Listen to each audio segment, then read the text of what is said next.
What if everything we thought we knew about Meghan Markle's royal story was a lie?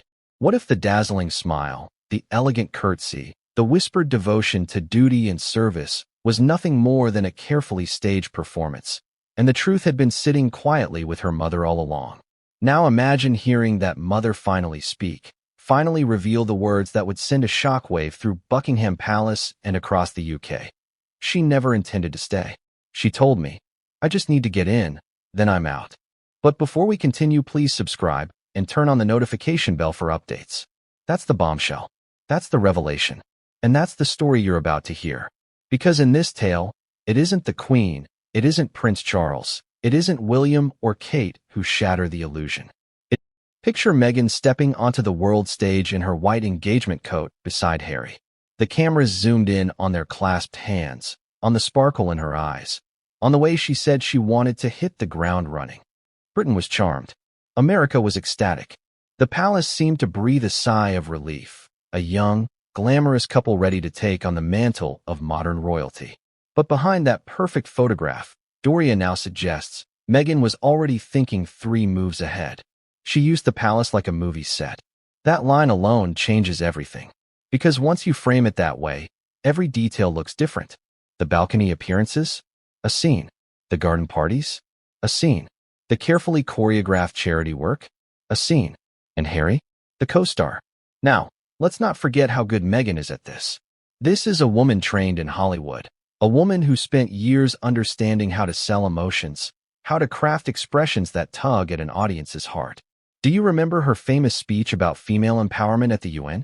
The pauses, the crescendos, the hand gestures. That wasn't luck. That was skill. And when she transferred that performance into the gilded halls of Buckingham Palace, the effect was electric. People wanted to believe her. People needed to believe her. But here's the kicker. According to Doria, Meghan never saw this as a permanent role. She saw it as a contract job. Get in, capture the spotlight, then leave before the script could turn against her. And if you think that sounds cynical, let me ask you this. How else do you explain the speed of the exit? Barely 2 years after the wedding, the fairy tale crumbled. 2 years. That's not even a proper apprenticeship in royal terms. Diana spent over a decade inside that gilded cage. Kate Middleton weathered years of scrutiny before marrying William. But Meghan? She was out almost as quickly as she was in. Doesn't that timeline tell its own story? Now here's where things get chilling. Doria didn't just hint at Meghan's mindset. She recalled the exact words. "I just need to get in, then I'm out." Do you hear the calculation in that? Not, "I hope I'll be accepted." Not, "I want to make a difference." But a transactional, almost ruthless plan. She saw the monarchy not as an institution to respect, not as a family to join, but as a platform to leverage. And if that's true, then we're not looking at a tragedy. We're looking at the greatest act of royal deception in modern history. But think about the audience. The millions who waved flags at her wedding. The children who stayed up past bedtime to watch the fairy tale unfold. The veterans who believed she was championing their causes. Were they all just extras in Meghan's grand production? That's the betrayal Doria's words suggest. And yet, here's the contradiction. Doria herself stood by her daughter. She attended the wedding. She sat beside Meghan through the storm. Why speak now? Why reveal this at all? Is it guilt? Is it fear? Or is it simply a mother's honesty finally breaking through the walls of spin? Whatever the reason, it raises the stakes. Because if Doria confirms Meghan mocked traditions behind closed doors, what else did she see? What other private conversations are locked away in her memory, waiting to surface?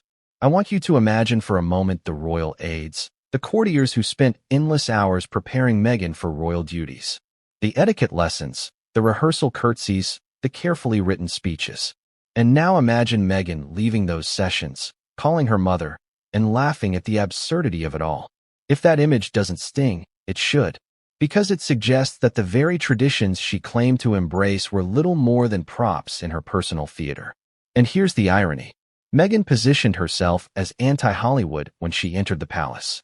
She told the world she was leaving behind the glitz of showbiz for the gravity of royal duty. But if Doria's words are true, she never left Hollywood at all. She just changed sets. The palace wasn't an escape from performance. It was the biggest stage of her life. This is why Britain is in shock. Because it wasn't just Harry who was duped, or the Queen, or the media. It was the nation. It was the very idea of monarchy being rejuvenated. And when people realized they were cast not as participants in a fairy tale, but as an audience to a con, the betrayal cuts deeper. But let's ask the uncomfortable question. Should we be surprised? Meghan has always been ambitious, always been strategic. She wrote letters to celebrities as a child. She pushed for media attention before she ever met Harry. She crafted her lifestyle blog, The Tig, as a glossy portfolio of her brand. So is it really such a leap to believe that the royal family was just the next level up? Still, something about hearing it from Doria changes the stakes. This isn't a critic or a royal biographer or a tabloid insider. This is Meghan's mother, the one person whose loyalty seemed unshakable. And when even she admits her daughter mocked the crown, the entire edifice starts to crumble. So where does that leave us? With a cliffhanger that only gets darker. Because if Meghan never intended to stay, then everything, from the wedding vows to the tears in the Oprah interview, is now suspect. Was any of it real? Or was it all a script, rehearsed and executed with precision? And if that's true, what did Harry know? Was he the unsuspecting romantic, blinded by love? Or was he, too, in on the act, willing to play his role for the sake of escape? These are the questions we'll explore as we peel back the curtain on Meghan's so-called royal life. Because the story doesn't end with one shocking quote. No, Doria's confession is just the opening act. And the next scenes will expose Meghan's mockery of the crown, her use of the palace as a set, and the devastating cost of her performance. But remember, if this was all an act, then every act has a climax. Every story has an ending. And the ending of Meghan's royal story may be far more explosive than anyone ever imagined. And that's where we leave this introduction. Because what comes next isn't speculation. It's the raw, unsettling truth about how a Hollywood actress walked into Buckingham Palace with a smile and walked out with a plan fulfilled. Was Meghan Markle's royal entrance ever about love, or was it always about leverage? That's the uncomfortable question hanging in the air as we step into Chapter 1. The fairy tale entrance. Think back to that day in November 2017. The world saw Meghan and Harry standing in the gardens of Kensington Palace, freshly engaged, glowing, laughing, their hands clasped tight. Harry's words, "The stars were aligned," became instant headlines. Meghan, in her chic white coat, radiated what looked like genuine joy. The scene felt authentic. It felt magical. But now, with Doria's words echoing in our ears, we have to re-examine everything. Was this a woman swept up in romance? Or was it a professional actress hitting her marks on the biggest stage of her life? Consider the timing. Meghan had spent years on Suits, a successful but mid-tier television drama. She was known, but not globally. The transition from cable TV actress to royal duchess was seismic. For Meghan, it wasn't just a new chapter. It was an entirely new genre. Hollywood could make her famous. Royalty could make her immortal. But immortality comes with rules. Strict rules. Rules Meghan reportedly mocked in private even as she played the role of humble fiancée in public. And that's where the contradiction begins to gnaw at us. Look again at that engagement interview. Meghan talks about meeting the Queen. She describes the moment as incredible. But reports now suggest she privately laughed with friends afterward, mocking the centuries-old tradition of curtsying to a grandmother-in-law. Think about that. The very symbol of reverence turned into a punchline. Yet on camera, she sold humility, grace, awe. Which version was real? This is the power of performance. And Meghan knew exactly how to wield it. But here's something the public often forgets. That engagement wasn't just about Meghan and Harry. It was about an institution desperate for renewal. The monarchy was struggling with waning relevance. The Queen was aging. Charles was unpopular. William and Kate, though adored, were seen as traditional, even a bit stiff. Then Meghan appeared, glamorous, American, biracial, a breath of modern air. The palace leaned into it. The press magnified it. The people believed it. Do you remember the headlines? A modern fairy tale. Hollywood meets Windsor. The People's Princess 2.0. Meghan wasn't just marrying Harry. She was cast as the heroine in Britain's rebooted monarchy saga. But according to Doria, Meghan knew this wasn't forever. Imagine standing in those palace gardens, hearing your mother's voice in the back of your mind. Remember, you said you're in and then you're out. The irony is painful. The fairy tale was never designed to last. Now let's pause. What does that say about Harry?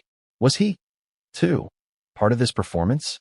Or was he the unsuspecting romantic, truly blinded by love? Here's where things get complicated. Harry had long felt sidelined, the spare to William's heir. He craved purpose, attention, validation.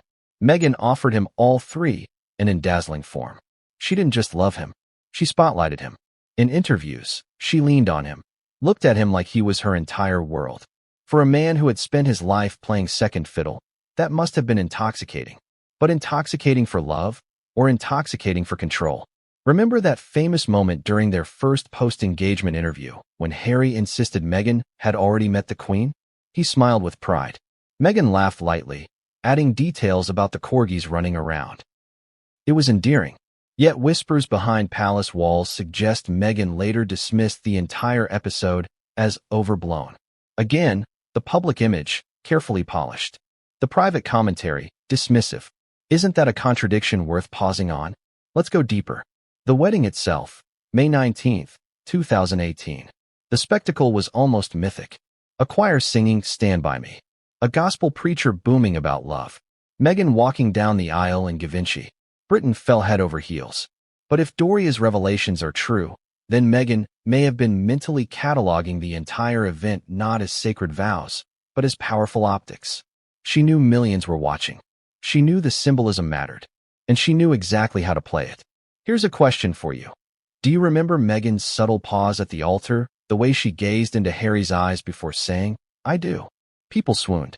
But to a trained actress, that pause was second nature. A beat. A dramatic hold. The perfect moment for maximum emotional impact. Was it love? Or was it theater? And don't forget the celebrity guest list. Oprah, George Clooney, Serena Williams. This wasn't just a royal wedding. It was a cultural crossover event, blending monarchy with Hollywood glitz. If Meghan truly saw the palace as a movie set, then her wedding was the opening premiere. But here's where things grow darker. Behind the smiles, tension was already brewing.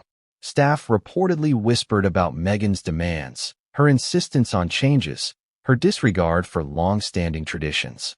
The Diva Duchess nickname hadn't yet gone public, but the murmurs were there. Could it be that Meghan was already writing her exit script, even as Britain toasted her arrival? Now think about this. If Meghan entered the monarchy knowing she would leave, then every moment, from that engagement interview to that wedding vow, was a performance staged not for longevity, but for legacy. She wasn't building a life inside the palace. She was building a brand outside of it. And Harry? Whether he realized it or not, he was the perfect co-star. A prince, wounded and restless, ready to follow a new script. The tragedy, or perhaps the brilliance, depending on how you see it, is that the audience believed it was real. But Doria's words ripped the mask away. She just needed to get in, then she was out. That's not the voice of a woman swept away by destiny. That's the voice of a strategist, a planner, a performer who knew the arc of her story before the cameras even rolled. And that raises the question, if the entrance was staged, what else was? Because as we'll see, the fairy tale honeymoon period was short-lived. Meghan's performance cracked. The mockery of royal traditions began to seep out. The palace, once a glittering stage, became a suffocating set. And the very people who cheered her arrival would soon question her every move.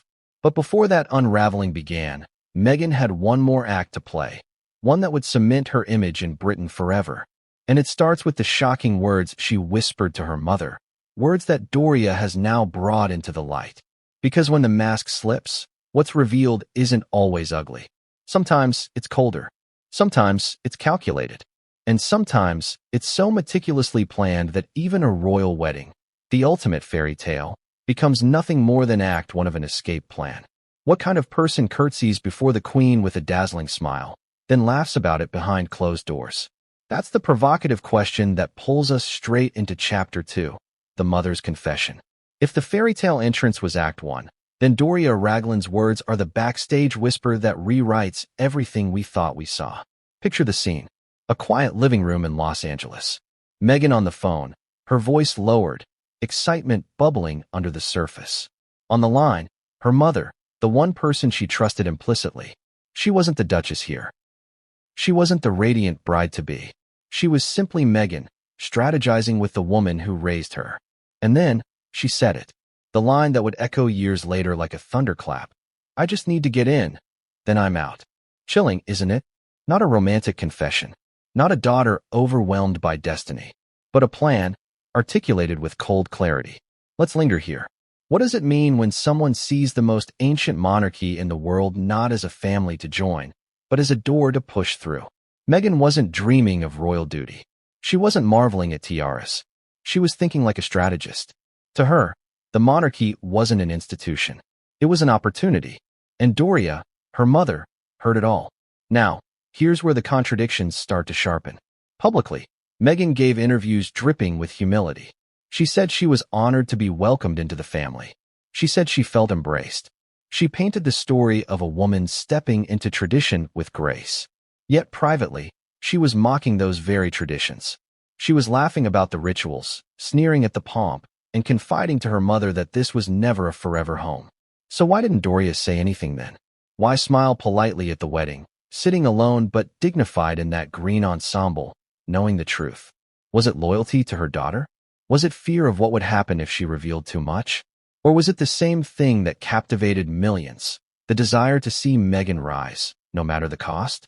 It's easy to forget that Doria was also swept into the royal whirlwind. One day she was a yoga instructor and social worker in Los Angeles. The next, she was sitting at Windsor Castle, watching her daughter marry a prince. She, too, was cast into the performance. Maybe silence was the only way she knew how to survive it. But time changes everything. And now, with distance, Doria has pulled back the curtain. And what she reveals isn't just Meghan's plan. It's Meghan's mindset. Think about it. How many daughters tell their mothers they're about to enter a marriage with an escape plan already locked in? Doesn't that make you question whether love was ever the driving force? Or was love simply the costume Meghan wore while she executed a larger ambition? Let's revisit that phrase again. I just need to get in, then I'm out. It's short. It's sharp. It's almost like a script line.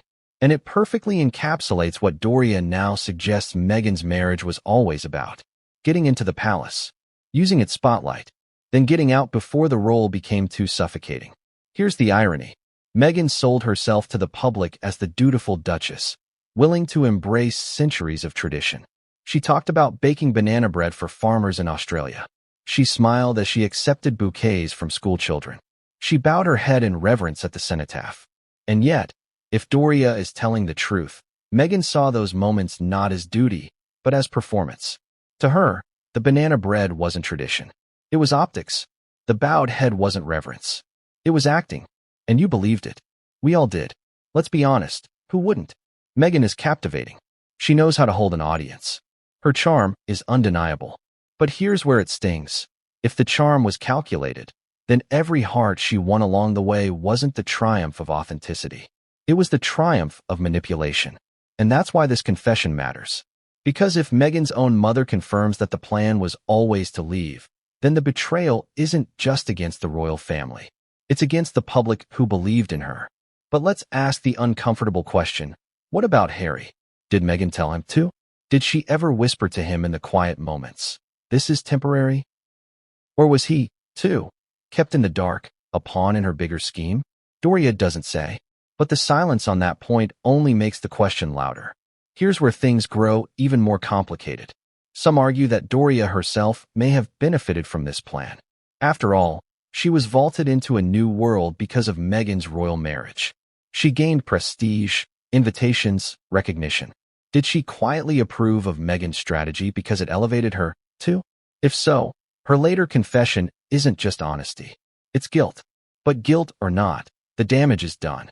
Once Doria spoke, the fairy tale illusion cracked. And suddenly, those smiling photos of Meghan in tiaras and gowns looked different. Suddenly, her teary interviews about being silenced take on a new shade. Was she silenced? Or was she simply executing the next stage of her plan? And this is where the betrayal cuts deepest. The monarchy wasn't just a family she walked away from. It was a symbol, a nation, a history stretching back 1,000 years. To treat it as a stepping stone isn't just cold. It's revolutionary. And not in the way Meghan wanted the world to believe. Now, here's the cliffhanger. If Meghan mocked the traditions privately, what else did she mock? Was it only the curtsies and the rules of dress? Or did her laughter extend to the very people who embraced her? Because if Meghan was willing to laugh at the Queen's traditions to her mother, then what did she say about Kate behind closed doors? What did she say about William? What did she say about Harry himself? And that's the bombshell waiting to explode. Because Doria's confession doesn't just rewrite Meghan's story. It raises questions that may unravel every single royal relationship Meghan ever had. What kind of duchess bows for the cameras, then laughs at the ritual the moment the doors close? That's where we begin Chapter 3, Mocking the Crown. Because if Doria Ragland's confession told us that Meghan always had an exit strategy, then what comes next shows us the cracks in her performance. Behind the gilded doors, Meghan wasn't just calculating. She was mocking. She was ridiculing the very traditions that gave her the crown-shaped platform she so desperately wanted. Think about the irony. The monarchy thrives on ritual. It's not just about titles or jewels. It's about ceremony, history, continuity. The bow, the curtsy, the hymn, the handshake. Every move carries centuries of weight. And yet, according to whispers Doria confirmed, Meghan treated those rituals like punchlines in a Hollywood sitcom. Take the curtsy, for example. Meghan famously demonstrated it in her Netflix series, bowing in an exaggerated, comical way, saying she hadn't realized she would need to actually curtsy to the Queen. Millions laughed along, but palace insiders winced. That wasn't comedy. That was mockery. That was Meghan telling the world she found the traditions beneath her. And if she mocked it on camera, imagine how much sharper the jokes must have been behind the scenes. Now imagine Doria on the receiving end of those private calls. Meghan recounting how she bowed, then rolling her eyes. Meghan describing the stiffness of dinners at Sandringham, then mocking the rules about posture, table etiquette, or which fork to use. To the public, Meghan smiled politely. To her mother, she laughed. And laughter cuts deep when it's aimed at the heart of an institution built on reverence. Here's a question for you.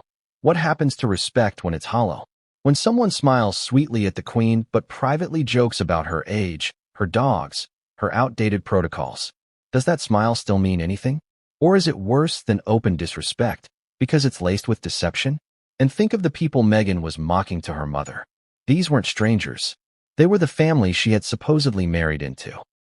The Queen, who had extended her blessings. Charles, who walked her partway down the aisle.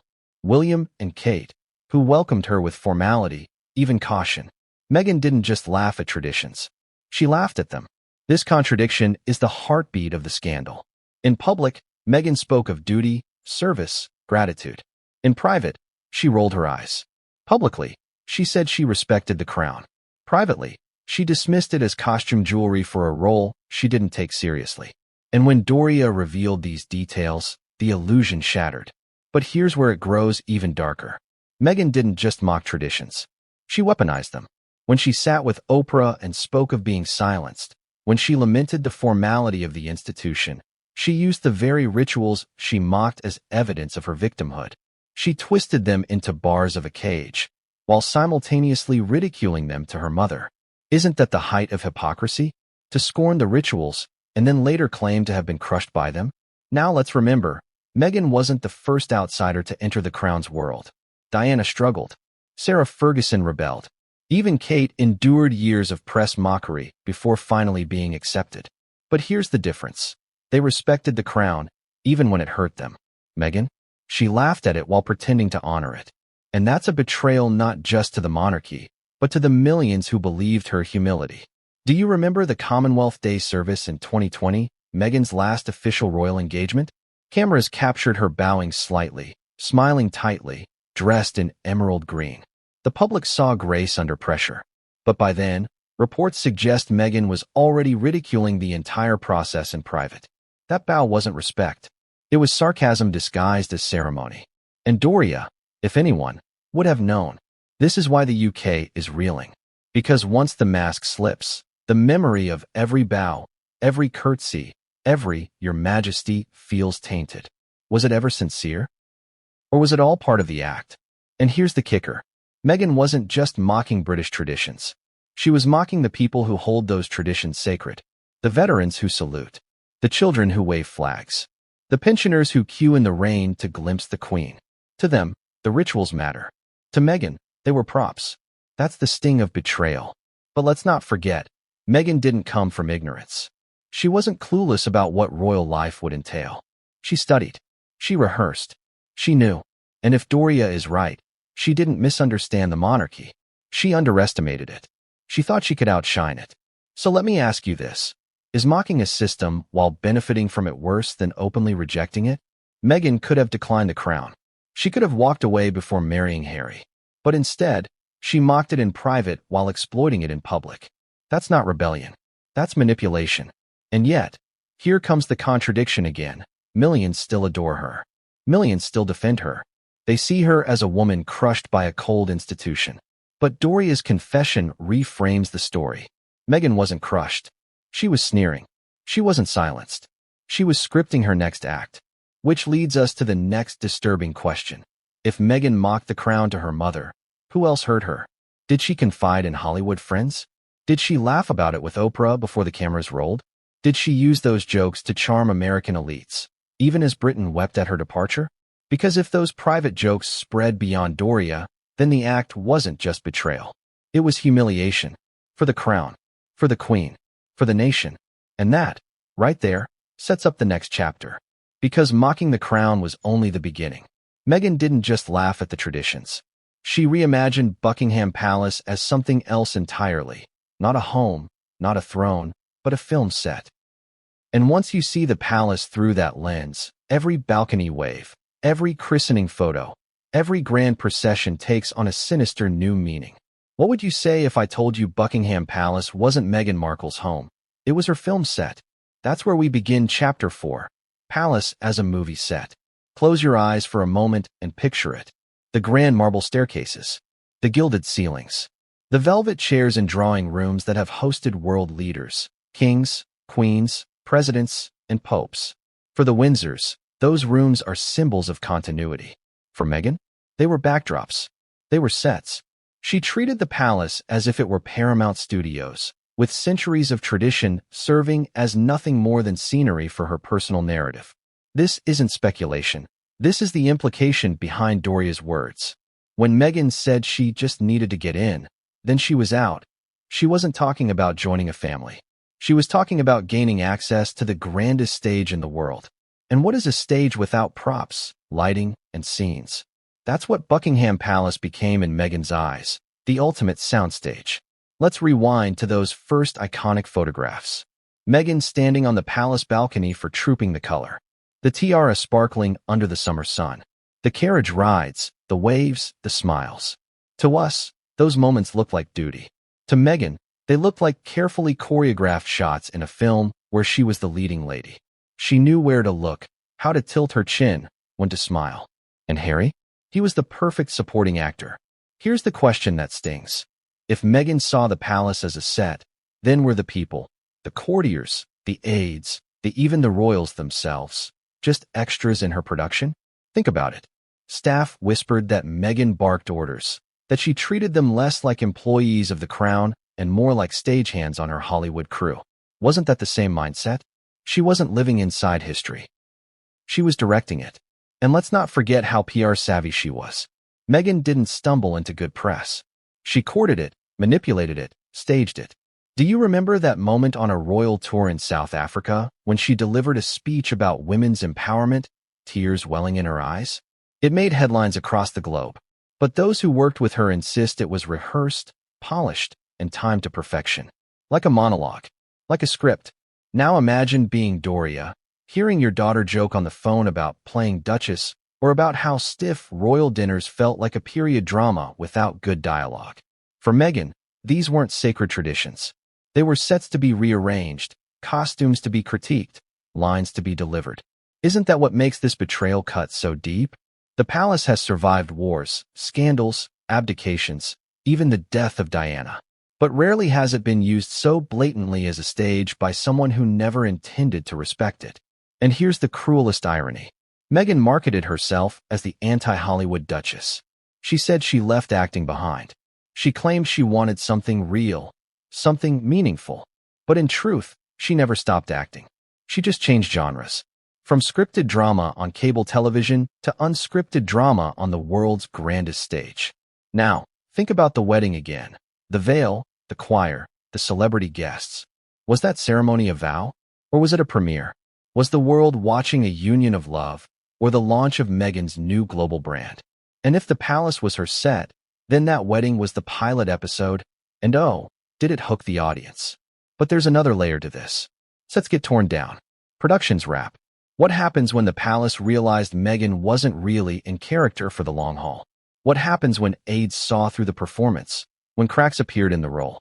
That's when the tension exploded. Staff resignations. Stories of shouting. Tears from Kate. Reports of demands about tiaras and lip gloss. To Meghan, these may have been rewrites in her script. To the palace, they were proof she wasn't taking the story seriously. Here's where I want you to ask yourself. Have you ever watched a film where you suddenly realize the actor doesn't believe their role? The performance falters. The illusion shatters. That's what happened inside Buckingham Palace. Slowly, the royals began to see that Meghan wasn't a duchess living her role. She was an actress playing a duchess, waiting for her next project. And then came the exit. And how was it staged? Through Instagram. Through a glossy announcement. Through interviews carefully timed with American networks. Meghan didn't just leave. She directed her own finale. And Buckingham Palace? It was left holding the set pieces, wondering how they had become props in a show they never signed up for.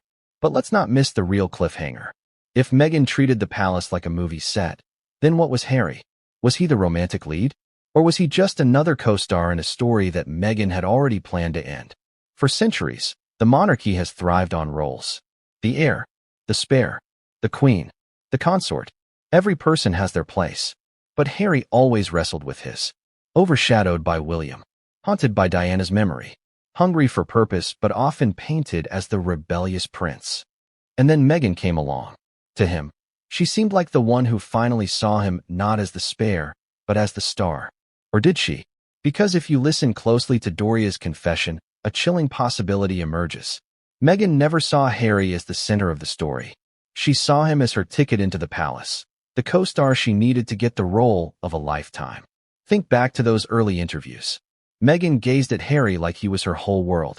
She leaned in, laughed at his jokes, finished his sentences. It was intoxicating to watch, and even more intoxicating for Harry to experience. After years of being the second son, suddenly he was front and center. Meghan knew exactly how to make him feel it. But here's the twist. Was it genuine devotion, or was it strategy? Was she lifting Harry up because she loved him, or because she needed him to shine just long enough for her own spotlight to burn brighter? Let's break this down. Harry had always been vulnerable. He lost his mother at 12. He admitted to years of anger, confusion, and reckless choices. By the time Meghan arrived, he was searching for identity, desperate to prove he was more than the wild prince of tabloid covers. Meghan didn't just love Harry, she validated him. She told him he was enough. She gave him purpose. But here's the cruel irony. The very purpose she gave him may have been scripted to serve her ambitions. Consider the Invictus Games. Harry's proudest achievement, his legacy for veterans. Meghan swooped in, praised him, stood by his side, even claimed the games inspired her. But when cameras rolled, who got the coverage? Meghan, the radiant duchess cheering for her husband. Headlines weren't just about Harry's vision. They were about Meghan's fashion, Meghan's presence, Meghan's charm. The co-star was being overshadowed in his own production. And then there's the infamous Oprah interview. Harry sat there, speaking softly about family tensions, but who dominated the frame? Meghan. Her tears, her words, her accusations. The world fixated on her narrative. Harry, once again, was the supporting act in a drama branded as hers. Now let's ask the question that hurts. Did Harry ever realize it? Did he ever sense that Meghan's devotion wasn't just about love, but about leverage? Doria's confession makes it harder to ignore. If Meghan told her mother, "I just need to get in, then I'm out," then Harry wasn't the goal. He was the means. He wasn't the hero of her story. He was the vehicle to get her inside the gates. But Harry believed it. He believed her love, her loyalty, her dream of a shared life. And why wouldn't he? After all, Meghan gave him something he had long craved. The feeling of being chosen first. Not the heir, not the institution. Him. For Harry, that must have felt like oxygen. For Meghan, it may have been strategy. And here's where the betrayal deepens. Harry sacrificed everything for her. His titles, his military honors, his home, his relationship with his brother, his bond with his father, even his standing in the nation that once adored him. He gave it all up for Meghan. And if Doria's confession is true, Meghan never intended to stay by his side within the royal world anyway. She was always heading out the door. Can you imagine the devastation if Harry ever confronts that truth? To realize he played the role of loyal husband in a drama scripted for an exit? To realize he was written out of the palace not because he chose it, but because Meghan had planned it from the start? That's not just heartbreak. That's betrayal on a royal scale. And yet, here's the contradiction that keeps the public hooked. Harry still defends her, still clings to her side, still insists the narrative is theirs together. Maybe he doesn't know the full truth. Or maybe, just maybe, he does, and he's too invested to admit it. Because if he admits it, then what does that make him? A prince who gave up everything for an act. But we can't overlook something else. Meghan wasn't the first to see Harry as a role. The press always typecast him. The palace always positioned him. Perhaps Meghan just did what everyone else had done, but with far more skill. She turned him into a character in her script, and he played it willingly. The tragedy? He thought it was his story. So where does that leave us?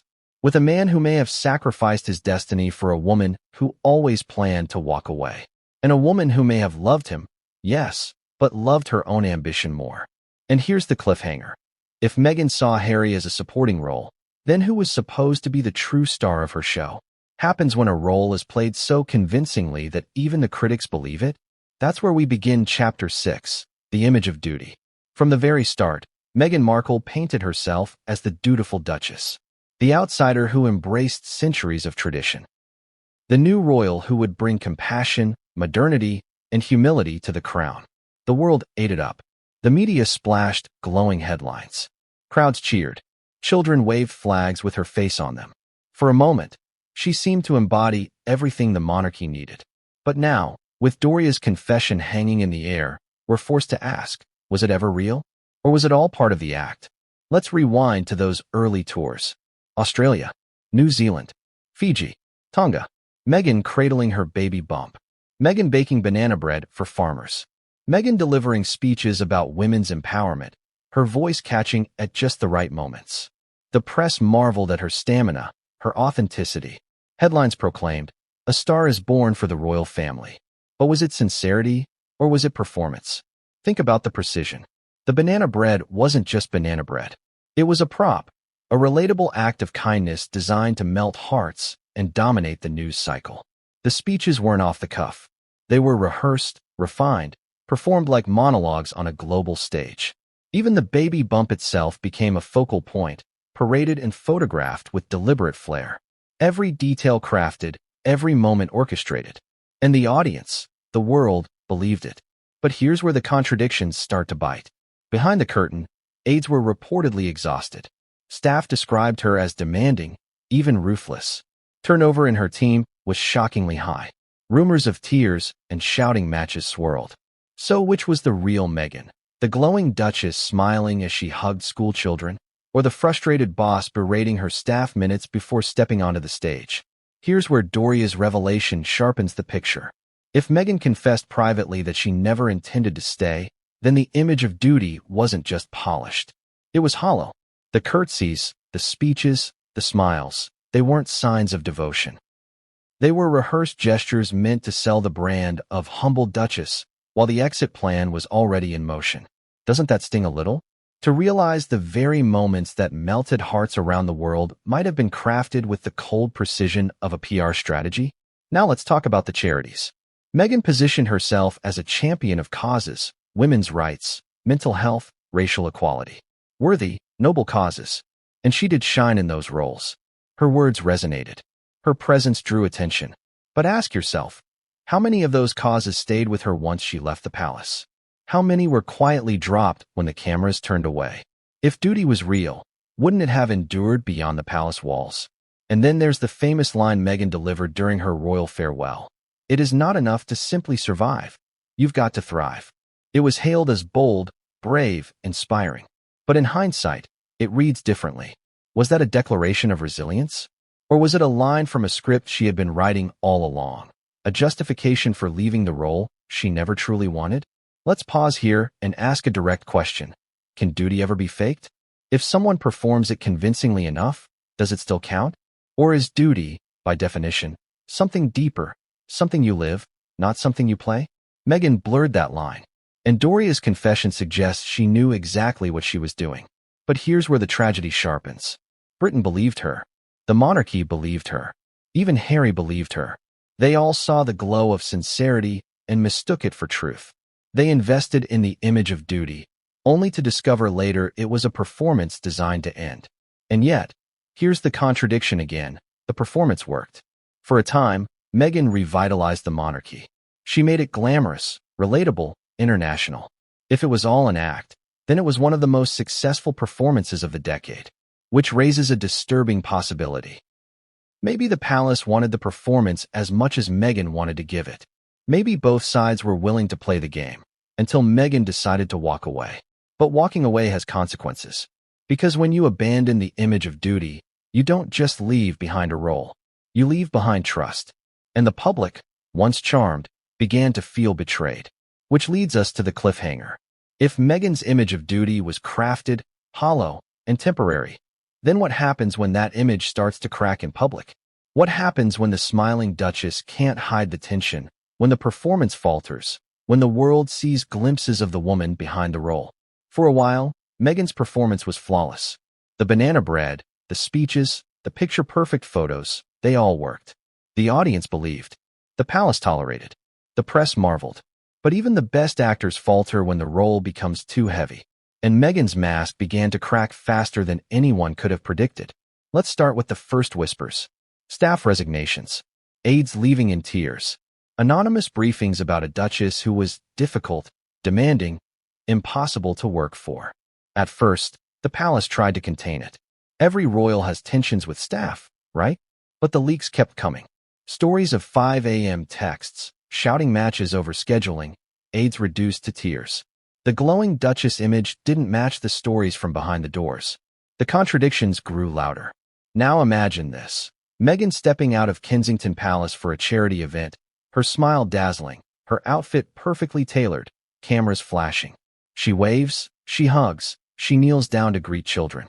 And then, just hours later, an aide quietly resigns, broken by the pressure. Which version was real? The public duchess or the private boss? And let's not forget the infamous crying story. Remember the reports that Meghan made Kate Middleton cry in the lead-up to her wedding? Meghan denied it, later telling Oprah that the reverse was true, that Kate made her cry. The world gasped. But here's the detail that matters. Whichever version you believe, it shows one thing clearly. The fairy tale harmony was already breaking apart before Meghan had even walked down the aisle. The cracks were there from the very beginning. Here's where Doria's words sting again. If Meghan admitted to her mother that she planned to leave from the start, then those cracks weren't accidents. They were inevitabilities. A person who doesn't intend to stay doesn't patch the cracks. They don't invest in fixing the problems. They just play their role until the curtain call. Think of it like this. Have you ever worked with someone who already had one foot out the door? They do the job, yes, but their heart isn't in it. They perform just enough to look invested. That's what Meghan's Duchess years look like in hindsight. Just enough smiles. Just enough duty. But never enough roots to endure the long haul. And then came the headlines about tiara tantrums.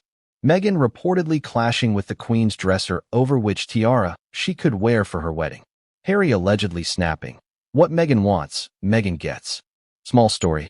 Maybe. But in the context of Doria's revelation, it's explosive. Because it wasn't about a tiara. It was about control. Meghan wasn't trying to fit into the institution. She was trying to bend it to her will. And when she couldn't, the cracks widened. The press started to turn. The Duchess dream narrative shifted to the diva Duchess critique. Meghan's every move was scrutinized, criticized, dissected. And yes, the press can be cruel. But here's the contradiction. Meghan had always wanted the spotlight. Now, under its harshest glare, she claimed she was being destroyed by it. Was she a victim, or was she simply losing control of her own script? And Harry, poor Harry. He stood by her, defended her, lashed out at the press, the palace, even his own family. But was he protecting the woman he loved, or was he protecting the role she had written for him? Because while Meghan's cracks widened, Harry's isolation deepened. Together, they painted themselves as misunderstood rebels.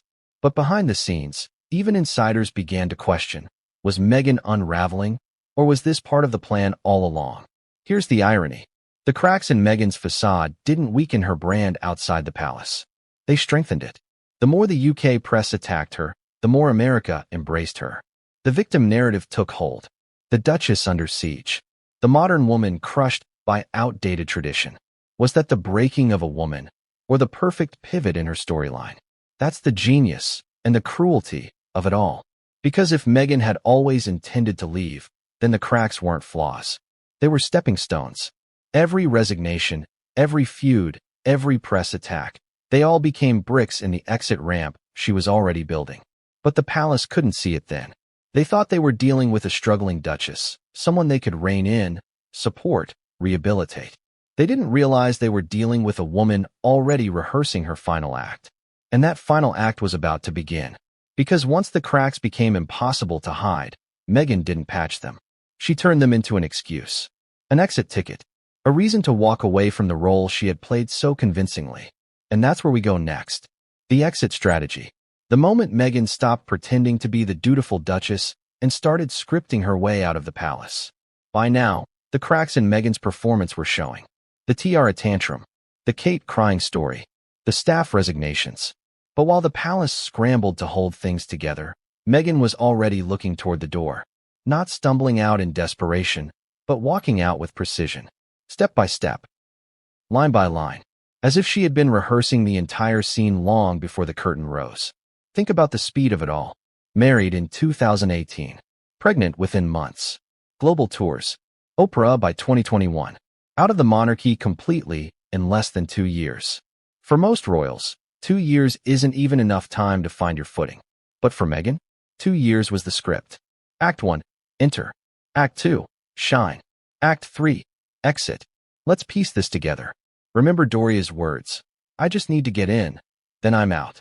If that was the mindset from the start, then everything that happened in between was never about permanence. It was about setting up Act 3. The cracks weren't failures. They were foreshadowing. The press battles, the feuds, the claims of isolation. All of it became evidence. Evidence to justify the exit Meghan had planned long before.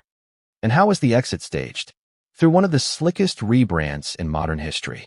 The Megxit announcement wasn't whispered in a palace corridor. It was dropped on Instagram. A glossy statement, polished fonts, carefully worded lines about carving out a progressive new role.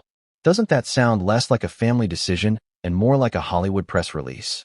And here's where Harry comes in again. The supporting role. Meghan framed the exit as their decision, but the language had her fingerprints all over it. Financial independence. New charitable entity. Split time between the UK and North America. That wasn't a husband rebelling against his family. That was a couple launching a brand. And the palace was blindsided. But let's ask the harder question. Did Meghan ever intend to play the long game? Or was Harry always her ticket into the palace, and the exit her ticket back out? This time with the global recognition she never could have earned as just another Hollywood actress? Because look at what happened next. The Netflix deal, the Spotify deal, the Archwell Foundation, Oprah. Every single project hinged on their royal titles, their royal narrative, their royal pain. If Meghan had left without ever joining, would Hollywood have paid $100 million for her content? Would Oprah have given her 2 hours of prime time? Would Netflix have called her at all? That's the brilliance and the ruthlessness of the exit strategy. She needed the palace to launch her brand, but she couldn't stay too long. Staying meant rules. Staying meant duty. Staying meant control by the monarchy. And Meghan was never going to play a supporting role in anyone else's story. Now think of the timing. The Queen was still alive. Charles wasn't yet king. William and Kate were stepping into their prime. And in the middle of all this, Meghan and Harry announced they were leaving. It wasn't just a family fracture. It was a global bombshell. And for Meghan, it was the perfect scene. The world talking about her again, this time not as a dutiful duchess, but as a brave rebel breaking free. But here's the chilling part. If Meghan always planned to leave, then the exit wasn't bravery. It was inevitability. Every tearful moment in the Oprah interview, every claim of being silenced, every lament about surviving, not thriving. They weren't spontaneous confessions. They were rehearsed lines in the finale. And Harry? He walked away from his family, his home, his duty. But was he walking toward freedom, or was he walking deeper into Meghan's script? Because when the credits rolled on their royal chapter, Harry wasn't the independent prince he dreamed of being. He was half of Harry and Meghan, a brand that revolved around her name first, his second. Now let's pause and ask directly. Was this betrayal, or was it genius? Was Meghan the villain who tricked a nation? Or was she the strategist who outsmarted the most powerful family in Britain? The answer depends on whether you see her actions as cold manipulation or survival through ambition. But either way, the palace was left reeling. Because Meghan's exit wasn't just personal. It was public. It wasn't just leaving. It was exposing. She didn't quietly fade into private life. She turned her departure into an event, a global spectacle, a brand launch. And yet, as clean as the exit looked on Instagram, the reality was far messier. Because leaving meant burning bridges. And Meghan wasn't just leaving behind titles. She was leaving behind trust. The exit itself was stunning. But the aftershocks, the reaction of Britain, the betrayal felt in every corner from London to Leeds, that was seismic. This wasn't just a duchess stepping away from her role. This was the collapse of a dream, a betrayal of a nation that had welcomed her with open arms. And the sense of betrayal cut deeper because, if Doria's words are true, Meghan never intended to stay from the very beginning. Let's go back to 2018. Union Jacks waved in every city. Millions tuned in for the wedding. The streets of Windsor were crammed with cheering fans. For the UK, Meghan represented something powerful, a new era. A biracial American actress stepping into one of the widest, most tradition-bound institutions in the world. It felt like history being rewritten. For a nation fractured by Brexit, struggling with identity, Meghan was the symbol of hope, unity, and progress. She wasn't just Harry's bride. She was Britain's Duchess. And then, 2 years later, gone. Not just gone, but gone with accusations. Gone with tears on Oprah. Gone with claims of racism, cruelty, and coldness. The narrative flipped overnight. The nation that had celebrated her became the villain in her story. And that is where the shock hit hardest. Because if Meghan had entered in good faith, if she had truly tried and failed, then perhaps Britain could have forgiven. Perhaps the public would have understood. But Doria's revelation makes it different. If Meghan said from the start, "I just need to get in, then I'm out," then the UK wasn't just abandoned. It was used. The flag-waving crowds, the schoolchildren who handed her flowers, the veterans who believed she stood for them. They weren't participants in history. They were props in her production. That realization cuts like a knife. Let's not forget the emotional toll. Polls showed Meghan's approval ratings plummeting in Britain after Megxit. Once hailed as the fresh face of the monarchy, she quickly became one of its most divisive figures. And the betrayal wasn't limited to the tabloids. Ordinary people, pensioners who had lined the streets for her wedding, children who had drawn her pictures, fans who had defended her against early critics, they felt duped. They had believed her humility, her sincerity, her devotion. And now, they were told it had all been an act. Here's the cruel irony. Meghan didn't just leave. She left loudly. She left accusingly. She left in a way that framed Britain as the oppressor. And for a nation that had invested its heart into her story, that accusation stung. Imagine being told that your love was actually cruelty. Imagine being told your flags, your cheers, your applause were meaningless. That's what Meghan's exit felt like to Britain. And then came the Oprah interview. The tears, the revelations, the allegations. Britain watched in disbelief as Meghan painted the monarchy, and by extension, the nation, as cold, cruel, racist. It wasn't just a family issue anymore. It was a global humiliation. Britain, already fragile, suddenly looked like the villain of the world's most watched soap opera. And the betrayal deepened. But here's the contradiction again. While Britain turned cold, America turned warm. Across the Atlantic, Meghan's story of survival resonated. She was the underdog, the victim, the brave woman who dared to speak truth to power. In America, she became a heroine. In Britain, she became a fraud. One woman, two images. And yet, both carefully crafted. Now let's ask the question directly. Did Meghan ever care about Britain at all? Or was Britain always just the stage, the stepping stone, the backdrop for her bigger narrative? Because once she left, she barely looked back. No charity visits. No tours. No return to duty. The nation that had celebrated her became an afterthought, and that silence screamed louder than any words. Think about the veterans, the charities, the causes she championed while inside the palace. Did she keep fighting for them once she left? Or did those causes vanish, replaced by Hollywood deals and Spotify podcasts? Duty discarded, optics abandoned, and Britain realized, painfully, that what they thought was loyalty had only ever been performance. That's why the UK was in shock. It wasn't just about Meghan leaving. It was about Meghan leaving with a smile, cashing in on the role, and exposing Britain as the fool that had believed the act. For the monarchy, it was humiliation. For the people, it was betrayal. For the press, it was war. And yet, here comes the twist. The shock was also fascination. Because Britain couldn't look away. Even as the public turned on her, Meghan dominated headlines. Every move she made in California was reported on front pages. Every deal, every interview, every new photo. The nation she betrayed still couldn't stop watching. And maybe that was Meghan's greatest victory of all. But here's the cliffhanger. If Britain was left in shock, America was waiting with open arms. And once Meghan crossed the Atlantic, she didn't just land in Hollywood. She arrived as royalty, not of Britain, but of celebrity. What happens when a duchess trades tiaras for red carpets, palace courtyards for California mansions, and centuries of duty for million-dollar deals? That's the transition that defines Chapter 10, Hollywood Duchess. When Meghan and Harry left the UK, they didn't retreat into quiet, private lives. They didn't fade away into a countryside estate, raising chickens and living off the land. No, they did the opposite. They rebranded. They relaunched. They turned themselves from royals into celebrities.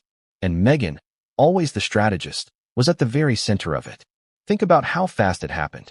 One moment, she was standing in Westminster Abbey beside the Queen, looking every inch the Duchess. The next, she was in Los Angeles, negotiating multi-million-dollar contracts. Netflix, Spotify, book deals, interviews, public speeches. Meghan didn't just exit. She landed on her feet in Hollywood, and she made sure the world was watching. But here's the contradiction. Hadn't Meghan once claimed she gave up acting for a life of duty? That she left Hollywood behind for something real? And yet, within months of leaving the monarchy, she was back in the entertainment world, this time not as an actress, but as herself, the Duchess of Sussex. It was the perfect irony. Meghan didn't escape Hollywood. She transformed into its most marketable product. And let's not forget how crucial the palace was to that transformation. If Meghan had left Suits and simply tried to reinvent herself in Los Angeles, would Netflix have given her a $100 million deal? Would Oprah have sat her down for 2 hours of primetime television? Would Spotify have launched her podcast with global fanfare? No. What made Meghan valuable in Hollywood was precisely the thing she claimed to reject: her royal title. The crown she mocked in private became the crown she monetized in public. Now, picture the scene. Meghan on a stage in New York, delivering a keynote address. Meghan posing for glossy magazine covers in California sunshine. Meghan and Harry photographed hand in hand at red carpet premieres. It looked glamorous. It looked powerful. But ask yourself, was this the life of a private couple finding peace? Or was it the next act of the performance Meghan had scripted years earlier? Because here's the truth. Meghan thrived in California in ways she never could have in London. In Hollywood, there were no bowing rules, no stiff protocols, no ancient traditions to mock. In California, she set the rules. She chose the roles. She directed the narrative. She was no longer playing Duchess. She was producing Meghan Markle, the brand. And Harry? He followed. He appeared in interviews. He sat beside her on stage. He co-signed the deals. But in every glossy spread, in every documentary, in every podcast, who was front and center? Meghan. She was the star. He was the supporting role, just as he had been in the palace. Just as Doria's confession now makes us question, was he ever more than that? But here's the twist. Hollywood is not Buckingham Palace. In the palace, Meghan was untouchable for a time, protected by tradition, powered by her royal title. In Hollywood, the rules are different. Fame is fickle. Brands rise and fall. One moment, you're on the cover of Time magazine. The next, you're mocked for a podcast cancellation.